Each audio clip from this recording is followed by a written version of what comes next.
ज्ञानी को भी उग्र रोग आते हैं, इंद्रियां शिथिल हो जाती है, बाहर में इंद्रियां काम नहीं करती, बाहर में बेहोशी जैसा लगता है, परंतु अंतर में बेहोश नहीं है, कुछ हो गया। ये रहस्य को जानना चाहिए। जगत ऐसा समझता है कि ज्ञानी हो गए ना उनको रोग नहीं आना चाहिए, ज्ञानी हो गए ना उनको प्रतिकूलता नहीं होना चाहिए। ऐसा वस्तु स्वरूप नहीं है। क्यों? क्योंकि आघाती कर्म का उदय है, तो इस बाहर के उदय को नहीं रोक सकते, नहीं बदल सकते। इसको समझने पड़े तो ज्ञानी बने। इस जगह ऐसा समझता नहीं, तो उसके तो तुरंत डिमांड है कि भाई ऐसा धर्मात्मा इनको ऐसा परिणाम हो गया, इनको ऐसा धर्मात्मा, इनको ऐसी परिस्थिति बन गई कि वस्तु स्वरूप को समझो। ये जो परिणाम होते हैं ना, परिणाम होते हैं विकल्प। ये जो विकल्प होते हैं, इस परिणाम का नाम औदैहिक परिणाम। ज्ञानी को भी औदैहिक परिणाम होते हैं। दुख का परिणाम, परिवार में कोई चारित्र मोह आती है ना, बहुत खतरनाक है। रामचंद्र जी को हुआ, सीता को हुआ, लक्ष्मण को हुआ, अंजना सती को हुआ। इतने सारे सब तूफानी योग में जो परिणाम होते हैं ना, ज्ञानी होने के बाद भी, इसका नाम औदैहिक परिणाम है, यानी कर्म के उदय के अनुसार होने वाला परिणाम है। इसमें एक दूसरी ज्ञान की धारा चलती है। वो ज्ञान की धारा औदैहिक परिणाम में डूबने नहीं देती, पर औदैहिक परिणाम नहीं हो या संयोग में असाता का उदय नहीं आए, ऐसा वस्तु स्वरूप नहीं है। इसलिए करना क्या है, सीखना क्या है कि अपने भी औदैहिक परिणाम से नहीं लड़ना चाहिए और अपने भी असाता के उदय से घबराना नहीं चाहिए। क्यों? क्योंकि औदैहिक परिणाम कर्म के उदय जनित है और असाता का उदय कर्म के उदय का घटना है, और उसका उदय कर्म उसका स्वामी है। जीव की इच्छा नहीं चलती है। शुरू से ये भेद ज्ञान करा है कि कर्म के उदय में जीव की नहीं चलेगी। ये सुना जगत तो ज्ञानी हुआ है।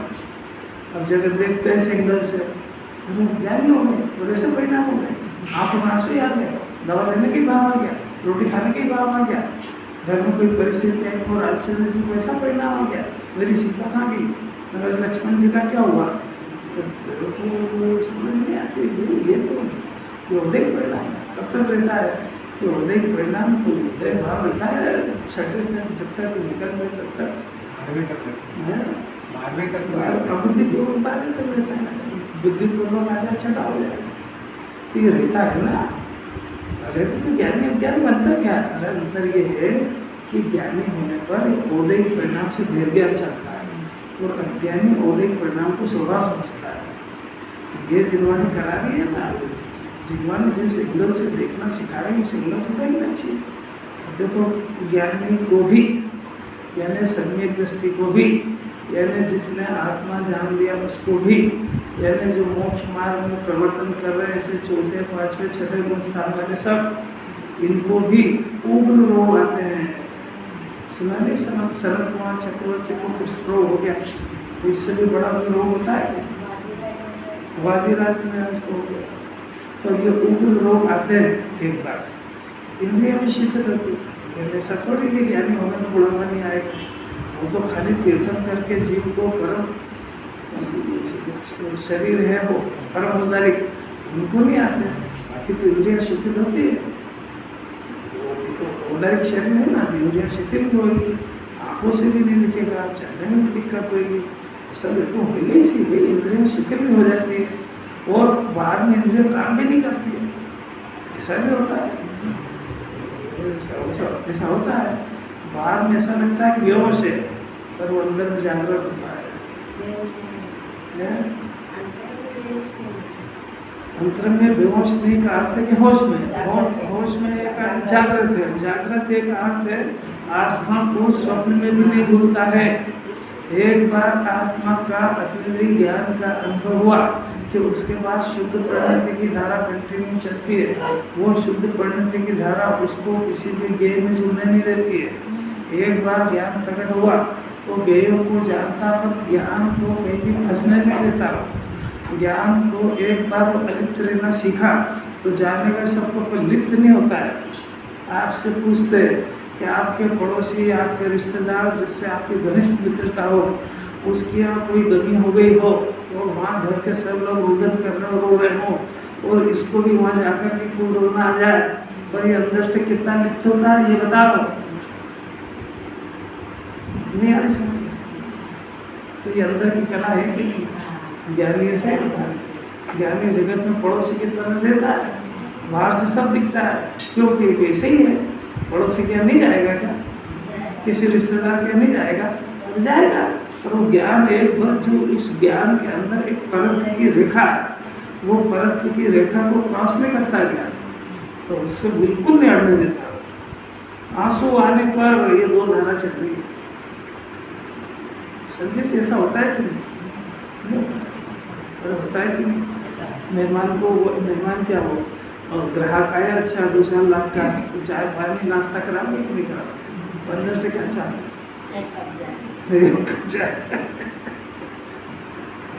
सब कला याद है इसको, यहाँ नहीं समझ पाता। यहाँ जो भी करता सब असली कर लेता है, तो रोने लगेगा तो असली रोने लगेगा। देखो अपने को बात चल रही बहुत बढ़िया, 2-3 दिन हो गए गुरु का बनाते। अब देखो टीका, नियत स्वलक्षण का अवलंबन करने वाली प्रज्ञा के द्वारा भिन्न किया गया जो चेतक यानी चेतने वाला है, सो यह मैं हूँ। ज्ञान जो है प्रज्ञा यानी, अब यहाँ पे प्रज्ञा मैंने अनुभूति वाला ज्ञान, सम्यक दर्शन, ज्ञान, चारित्र, तीनों की एकता का नाम प्रज्ञा है।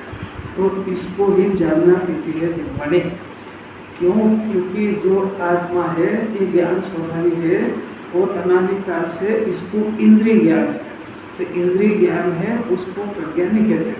पहले कह दिया था प्रज्ञा, वो उसको छटाने के लिए। पर अब प्रज्ञा मैंने आत्मा को जानने वाला अतीन्द्रिय ज्ञान का नाम प्रज्ञा है, और इसी ने भेद ज्ञान कराया।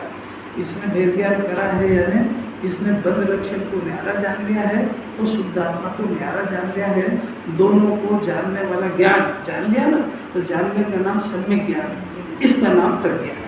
और इसी का नाम अनुभूति वाला ज्ञान है, और इसी का नाम सम्यक दर्शन, ज्ञान, चारित्र की एक निर्मल प्रज्ञा, इसका इसी को प्रज्ञा कहते हैं।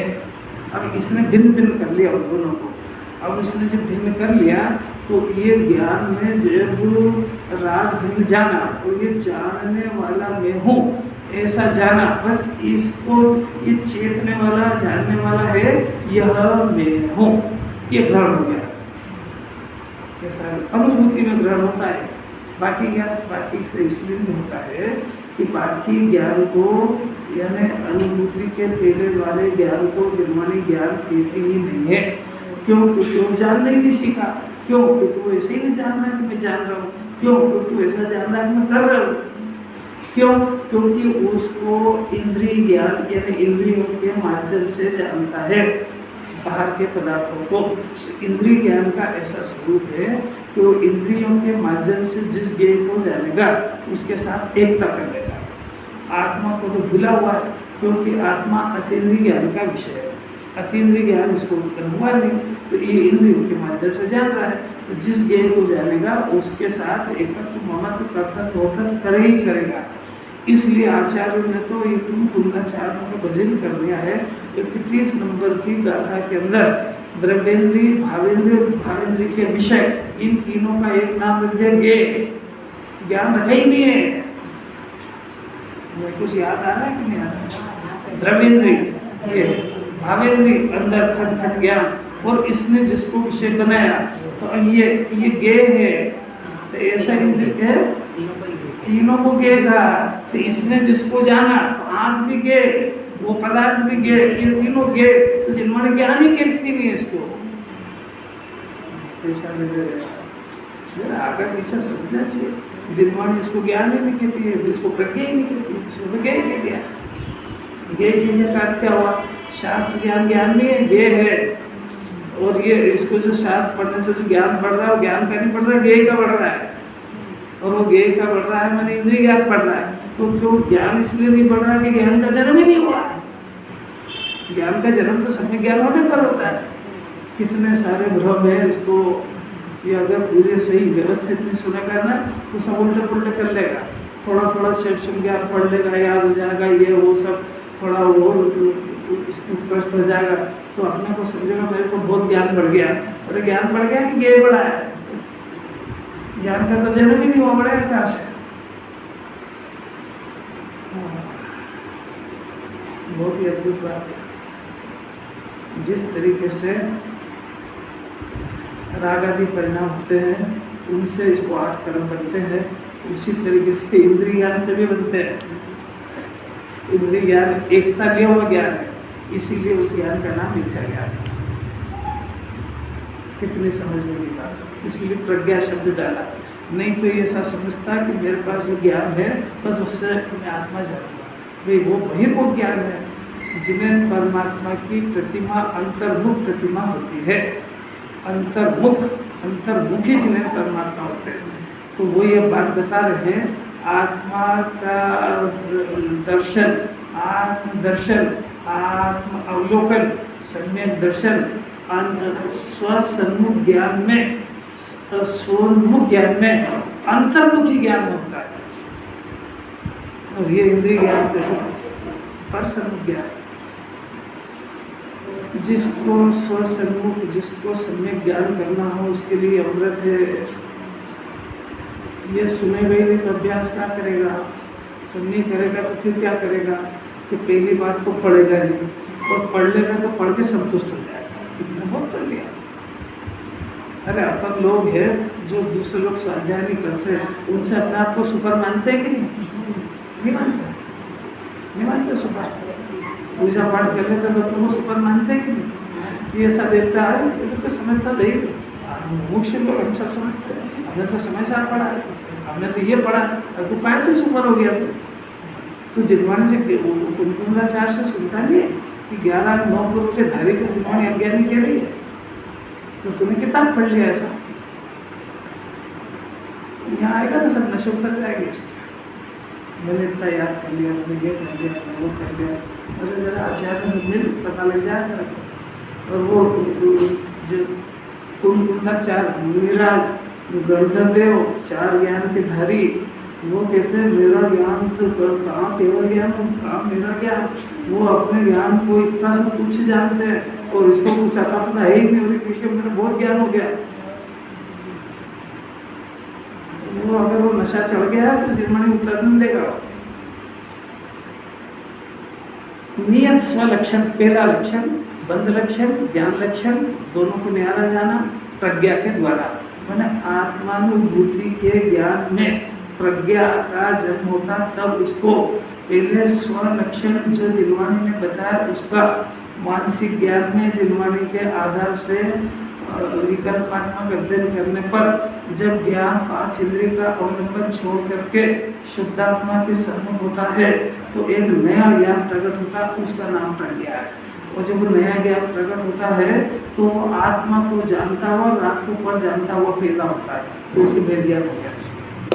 अब उसके जब 2 न्यारे दिग्गज ज्ञान में तो खुल गया, खुलने पर अब उसको उपदेश की जरूरत नहीं है, पर अपने को समझाने के लिए आचार्य कह रहे हैं कि अब जो ज्ञान अंदर में से राग को बिन जानता हुआ प्रकट हुआ है, तेरे प्रज्ञा हुई है, तो जहाँ से ज्ञान हो रहा है ऐसा जानने वाला मैं हूँ, तो ये जानने वाला मैं हूँ ग्रहण हो गया, ग्रहण हो गया। तो ऐसा जब ग्रहण हुआ तो ये ही ज्ञान जो अनादिकाल से भेद ज्ञान नहीं कर पा रहा था, तो बंध लक्षण तो था संयोग में शरीर भी था और राग आदि का परिणाम भी था। तो इस ज्ञान को अपना प्रतीति अनुभव अपना स्वरूप का पता नहीं होने से इसने राग में हूँ शरीर में हूँ ऐसा ग्रहण कर लिया था। और जब अब ये जाएगा नहीं इतने आसानी से, और जब ये अपने इसी ज्ञान के अंदर इनको भिन्न जानता हुआ और आत्मा को ग्रहण करता हुआ पैदा होता है तो शरीर में हूँ राग में हूँ कहना नहीं पड़ता है, उसका त्याग हो जाता है। ऐसा हमने काम कर लिया। अगर ऐसा काम हो जाए तो आत्मानुभूति का जन्म होता है, तो उसका नाम चारित्र है। अब उसका नाम चारित्र है और अब उसको मोक्ष मार्ग पूरा समझ में आ गया कि ये जो आत्मा की अनुभूति का अंश पैदा हुआ है बस यही बढ़ते बढ़ते अनंत होता है। इसको जिन्हें परमात्मा कहते हैं। अरे कौन सौभाग्यशाली होगा जिसको भगवान बनने की विधि सुनने को मिल रही होगी। ये करे वो तो बहुत दूर की बात है, कब करेगा क्या करेगा। अभी तो सुनने योग्य इसका हो गया, पात्रता हो गई, बहुत बड़ी बात है। और फिर भी उसके अंदर अभी कर्ता बुद्धि का जोर बहुत होने की वजह से और अपनी फसावट मैंने अपने उलझने ज़्यादा होने की वजह से ये तत्व अंदर झिर नहीं पा रहा है, टिक नहीं पा रहा है। 1 घंटे के बाद में फिर इसका सब सुपड़ा साफ हो जाता है। ये अपनी कमजोरी है, जीवन क्या करे इसको। ये तत्व टिकेगा नहीं अगर इसको रोज़ घुटी नहीं देगी, तो रोज़ इसका सिंचन नहीं हुआ, तो रोज़ ये बात नहीं सुनेगा। क्या ये जिनवाणी कह रही आत्मानुभूति के बगैर मोक्ष मार्ग शुरू नहीं होता है। आत्मानुभूति के बगैर भगवान का परिचय नहीं होता है। आत्मानुभूति के बगैर अरहंत सिंह को नहीं जानता है। आत्मानुभूति हुए बगैर मुनिराज को भी नहीं जानता है। आत्मानुभूति हुए बगैर ज्ञान भी मिथ्या है। मिथ्या ज्ञान अपने आप को संसार में से तिरने की कला नहीं जानता है, इसलिए बहुत खतरे में पड़ा हुआ है। ये अगर ये बात रोज रोज नहीं सुनेगा तो कोई सा भी पुण्य भाव का नशा चढ़ जाएगा इसको, या कोई संयोग का चढ़ जाएगा, क्योंकि वो नशा उतरे ही कहाँ था, वो तो थोड़ी सी देर दबा था। और रोज उसको ये ऊपर से वार मिलने से थोड़ा दब गया था, और ये अगर छूटा तो फिर क्या होगा कि फिर जैसा न तैसा हो जाएगा। कुछ समझ में नहीं आ रही है। मौके से कुछ पहले पढ़ रही है कि नहीं पढ़ रही है। धन का नशा में तो उतरते ही नहीं है। और अगर थोड़ा बहुत मद्दा पड़ा हो जिनवाणी सुनने से, और अगर इसकी लिंक थोड़ी सी टूटी 2-4 दिन, तो पहले से ही था और हावी हो जाएगा माथे पे। इसी बात है। अब अन्य जो स्वलक्षण है चैतन्य के लक्षण के अतिरिक्त अन्य लक्षण क्या है? अन्य लक्षणों से जानने योग्य ये सब शेष व्यवहार रूप भाव है, वो सारे के सारे सभी आत्मा से भिन्न है, जानने योग्य है। इसमें पाप के सारे परिणाम, पुण्य के वो परिणाम, रत्नत्रय के परिणाम, वो भी परिणाम मेरे नहीं है। मेरा तो सिर्फ चेतना जो ज्ञान प्रकट हुआ, चेतना यानी जानना और देखना, जानना और देखना ये भेद कर दिया, और इसको अभेद करेंगे तो सिर्फ जानना है। इसकी ज्ञान और दर्शन, इसको चेतना कहते हैं। अगली गाथा के अंदर भेद करके फिर से इसको कहेंगे, उसमें देखना वापस कहेंगे, इसमें जानना कहेंगे। निर्मल भाव के परिणाम वो भी नहीं है। निर्मल भाव के परिणाम हुआ वो भी नहीं, अन्य भाव है कि अपना भाव? निर्मल भाव तो सबका ही भाव हुआ ना। तो फिर यहाँ कहा ना अन्य भाव मेरे लिए, अन्य भाव खाली रागादी लेना, फिर नहीं तो वो जब आपने स्वीकार करा ना कि वो तो अपना भाव है। क्योंकि जो परिणाम, देखो अगली परिभाषा दे रहे हैं, खाली जबरदस्ती नहीं है। देखो ये देखना जरा, चेतन लक्षण के अतिरिक्त एक बात हो गई, जानना देखना है। चेतन लक्षण के अतिरिक्त अन्य लक्षणों से जानने योग्य जो भाव है वो व्यवहार भाव, वे सभी, अब सुनना परिभाषा देखो उधर, सभी चेतकत्व रूप व्यापक के व्याप्त नहीं होते हैं, इसलिए मुझसे अत्यंत भिन्न है। अब ये बताओ आप कि निर्मल परिणाम आत्मा में व्याप्त है कि बाहर है? व्याप्त है, और वो परिणाम आत्मा में व्याप्त नहीं है, नहीं है। इसलिए जो व्याप्त है वो मेरा भाव है, वो जो व्याप्त नहीं है वो अन्य भाव है। हाँ, मेरा देखो, मैं हूँ और मेरा है, दो चीजें अलग अलग। मैं हूँ में अहम है, मैं हूँ इसमें श्रद्धा का विषय और मेरा है ज्ञान का विषय। तो निर्मल पर्याय उत्पन्न हुई है ना, हुई तो नहीं पैदा हुई ना, हुई और ये मेरे आश्रय से हुई, तो नहीं प्रकट होने से मेरी है। मेरे कारण सुनना जरा, मैं नहीं हूँ क्योंकि मैं तो पहले से ही था। मैं और मेरा, ये मेरा है, ये सब में ज्ञान जानता है। ये निर्मल पर्याय आत्मा का अंश है।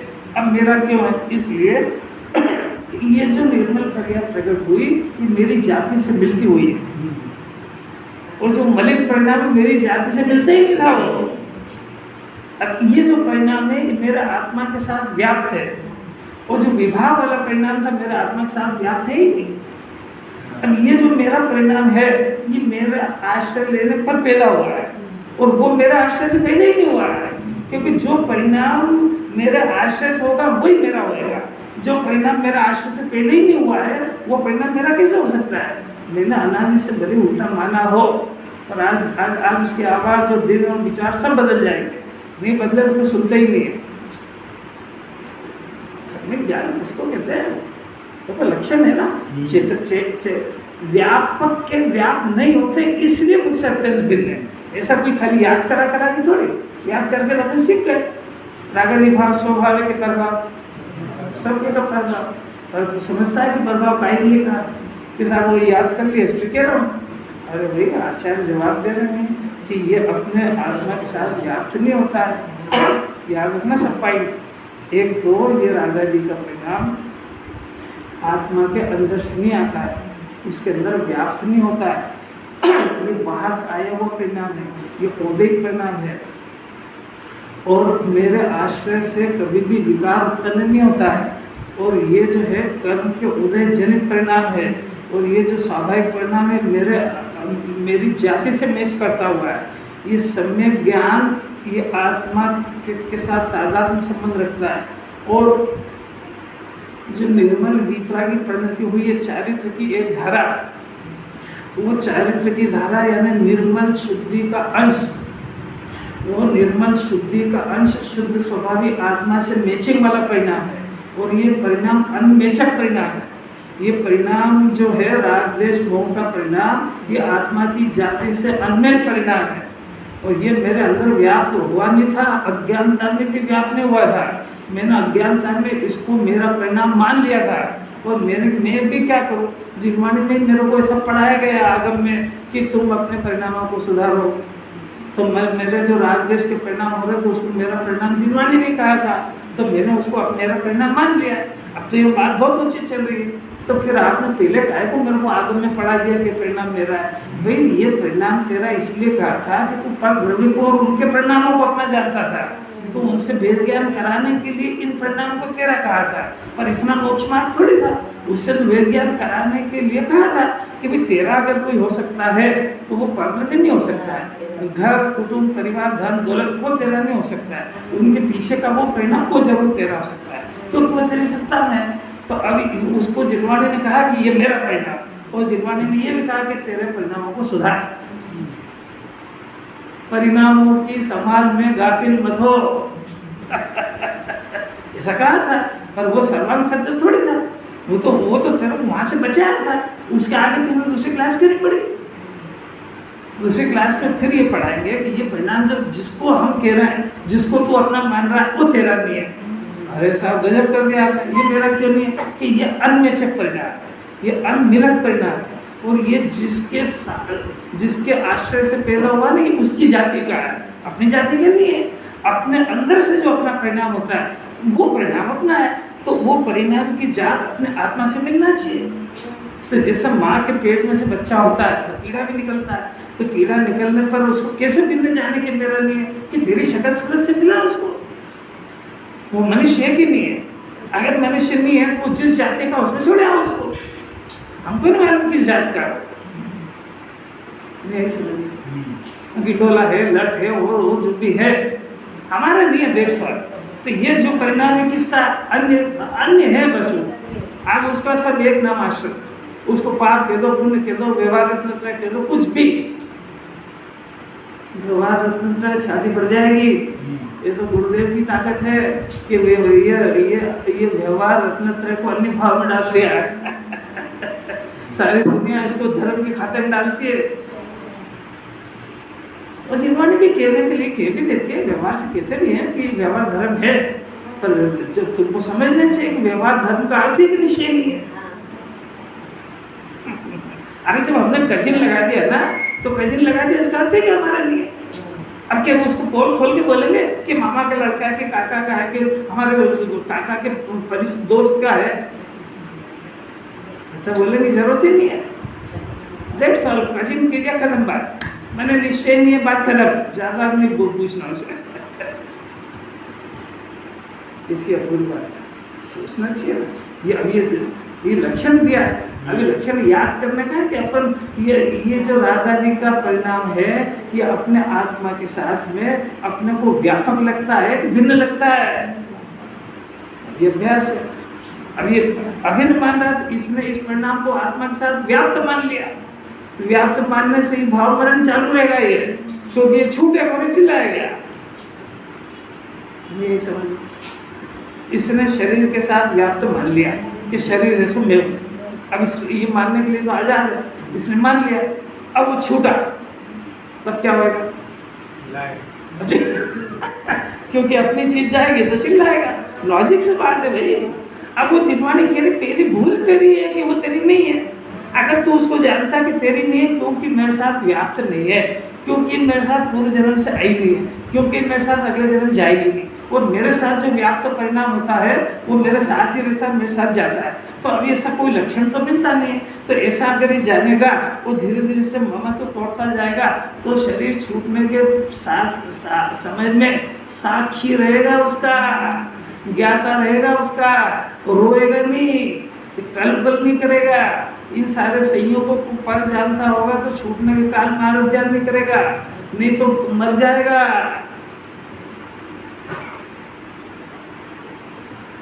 कुछ थोड़ी थोड़ी की समझ में आ रही कि नहीं आ रही? समाधि मरण की तैयारी चल रही है।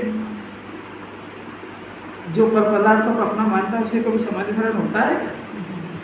वो यही समझता है कि पाठ पढ़ने से समाधि मरण हो गया। अरे पाठ तो तू तो केवल कैसेट बोलती है, तो समझता है कुछ भी नहीं। जिन पदार्थों को अपना मानता है तो समाधि मरण होता है। अरे कैसे अलग की बात।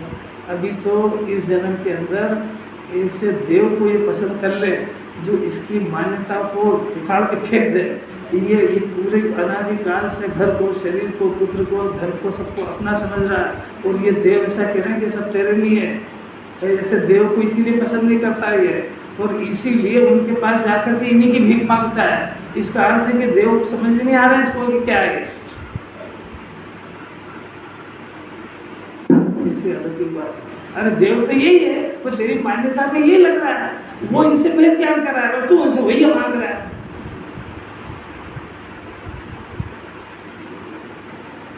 अब देखो, वे सभी चेत का तो व्यापक के व्याप्त नहीं होते, इसलिए मुझसे अत्यंत भिन्न है।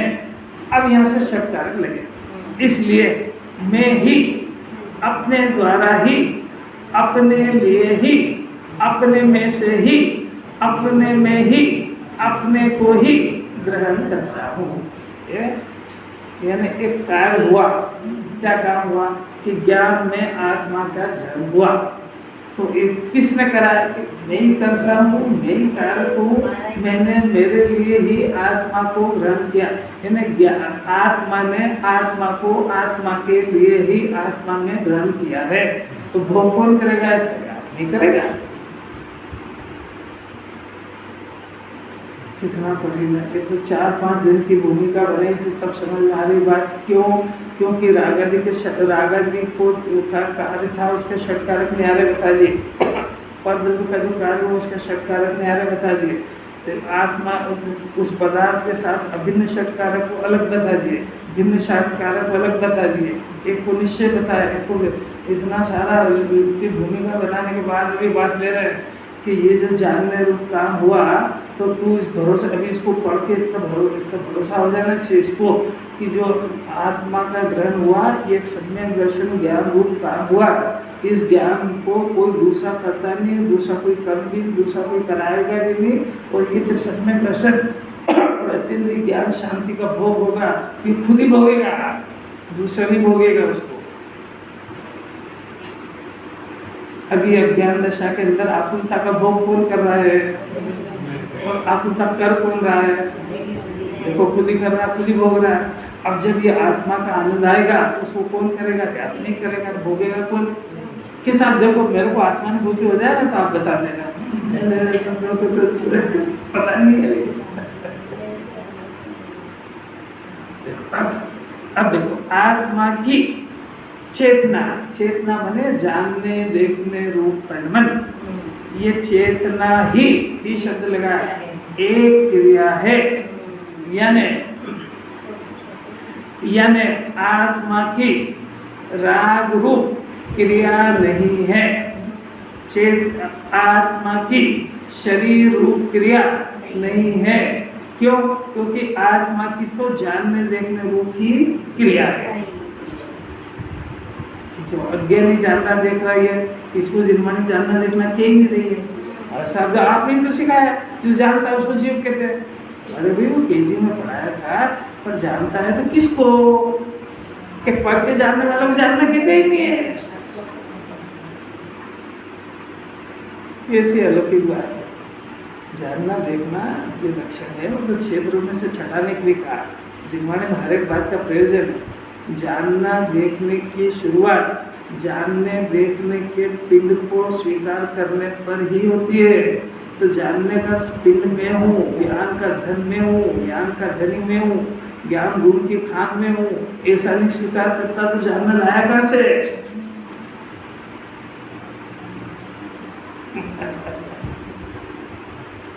आपने पहले सिखाया था ना, भाई सिखाया तो तेजी से आगे बढ़ोगे तो सही।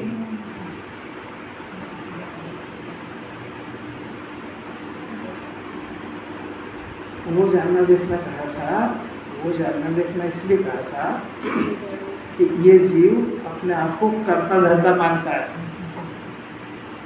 अनादिकाल से। हर अज्ञानी, जेनी कैसे नहीं है,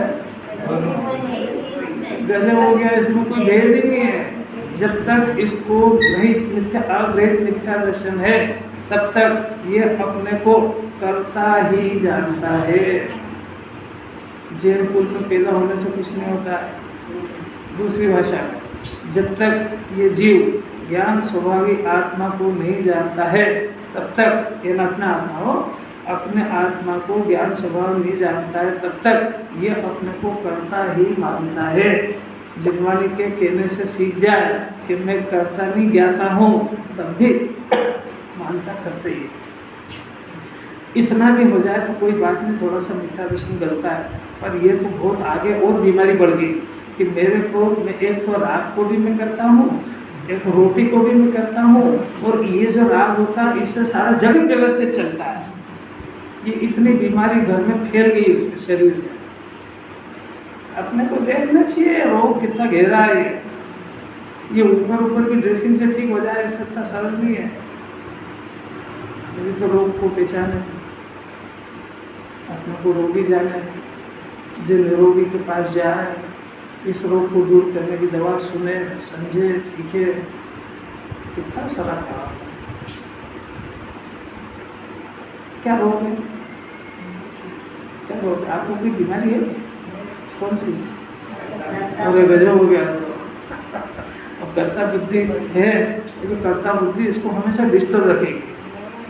इसको जो चाहता है ये खूब संयोग हो जाए, स्वस्थ हो जाए, जो इसको प्रतिकूलता वो दूर हो जाए, पर रहेगा डिस्टर्ब। उसका कारण दुनिया में तो कोई समझ ही नहीं सकता।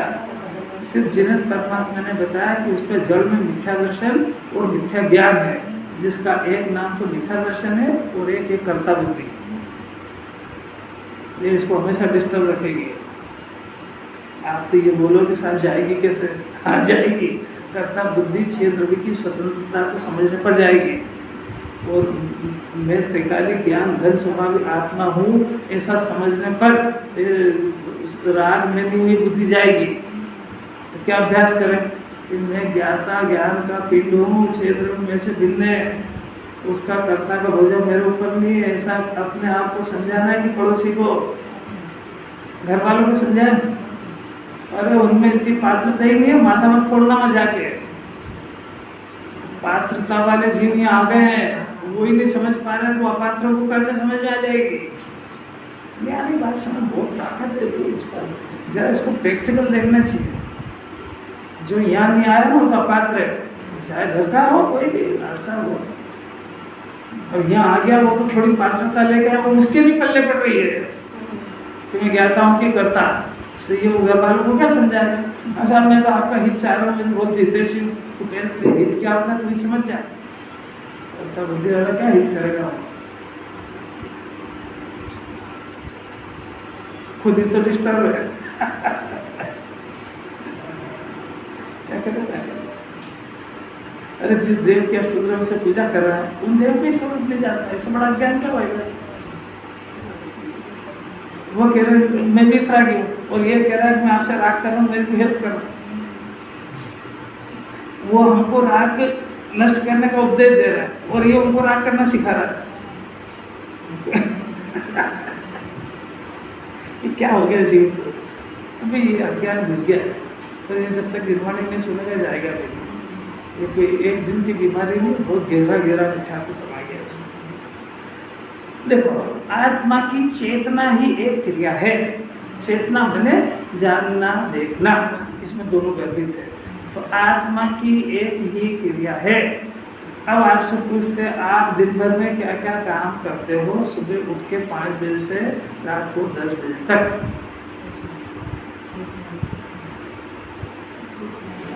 कोई है जवाब देने वाला?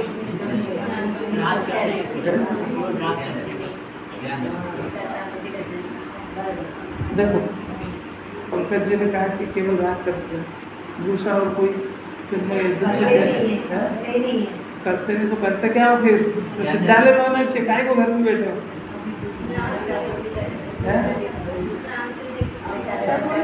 और बोलो अच्छा सोचो तो सही, सोच के जवाब दो। जबरदस्ती याद कर करके क्या जवाब दोगे? आपसे जिरवाणी पूछ रही है कि आप सुबह 5 बजे से लेकर रात को 10 बजे तक सोने तक क्या क्या करते हो? तो पंकज जी ने बोला केवल रात करते हैं। ये बोल रही कुछ करते ही नहीं है। नहीं वो तो जिरवाणी की तरफ से जवाब है। अभी हम आपसे पूछ रहे हैं कि आप सुबह 5 बजे से लेकर रात 10 बजे तक क्या करते हो? जिरवाणी का थोड़ी जवाब पूछ रहे हैं। हाँ जो करते हो, पंकज जी ने कहा ना कि केवल रात करते हैं, तो आप अपने आंसर देख के बताओ आप क्या करते हो? कि सब घर की सफाई करते हैं, बच्चों की ड्रेस तैयार करते हैं, खाना बनाते हैं, ये करते हैं वो करते हैं। क्या करते हो? अरे बेचारा जीव आत्मा को भूल के सब करता है, और जो करता है उसका करता है, जो करता है उसका करता है। आप देखो आत्मा में तो सिर्फ राग करता हूँ कि अब इसके अंदर ज्ञान होता है, ऐसा ज्ञान दिखता ही नहीं है, केवल राग ही राग दिखता है। और मैं शरीर को हिलाता हूँ, ऐसा करता हूँ तो शरीर ही शरीर दिखता है, जबकि इन दोनों की क्रिया को जानने वाला आत्मा केवल ज्ञान कर रहा है। अब वो ज्ञान भी मिथ्या है, वो अभी बाद में करेंगे। वो ज्ञान भी मिथ्या है, पर अभी ज्ञान करता है यहाँ तक तो लाओ। शरीर की क्रिया राग की क्रिया मैं नहीं करता हूँ, ये पहला डोज तो हजम करो। फिर बोलो पंकज जी क्या करते हैं? राग करते हुए ज्ञान बोलेंगे तो कुछ दिमागी की बात नहीं, आप क्या करते हो? देखो अभी इस तरफ से पढ़ दो थोड़ा सा। अभी तक आपने ये स्वीकार करा कि मैं राग करता हूँ, पर मैं क्रिया नहीं करता हूँ, राग करता हूँ। अब आपको सिखाया कि मैं ज्ञान करता हूँ, फिर ये बोलो कि हाँ मैं राग भी कर रहा हूँ और ज्ञान भी कर रहा हूँ। अब जिन्होंने एक भी ज्ञान कर रहा है ना, ये ज्ञान उल्टा ज्ञान कर रहा है। ये उल्टा कैसा कर रहा है कि राग नहीं करते हुए राग का कर्ता बन रहा है, एक बात। तो दूसरी बात, इस राग से पर्वत में कुछ कार्य होता है ऐसा देख रहा हूँ, ये काम भी तो कर रहा है ना। ये पहले मिथ्या दर्शन ज्ञान को स्वीकार तो करो, फिर इलाज कराएंगे। अपने अंदर चलने वाली बीमारी को ईमानदारी से जानो तो सही। अब यहाँ सम्यक ज्ञान की बात है कि आत्मा तो चेतक है, तो चेतता है मन जानता देखता है, और जानता देखता सीख गया तो सम्यक ज्ञान हो गया। ये सम्यक दृष्टि की बात है। आत्मा की चेतना ही एक क्रिया है, इसलिए मैं उसे ग्रहण करता हूँ, यानी जानने के देखने की पर्याय को मैं ग्रहण करता हूँ। अब ये जीव अज्ञान दशा के अंदर राग की क्रिया को ग्रहण कर चुका है, इसलिए इसका स्वर ये निकलेगा कि मैं राग भी करता हूँ और घर के काम भी कर रहा हूँ, और मेरे राग से ही घर व्यवस्थित चल रहा है। इसके ज्ञान के अंदर मोतियाबिंद हो गया, वो ऐसे ही दिखेगा उसको, सारा जगत पीला पीला या अस्पष्ट दिखेगा। जगत बिल्कुल साफ है, इसकी आंख में मोतियाबिंद है। मोतियाबिंद भी नहीं समझते, जिसको हुआ वही जानता है क्या होता है।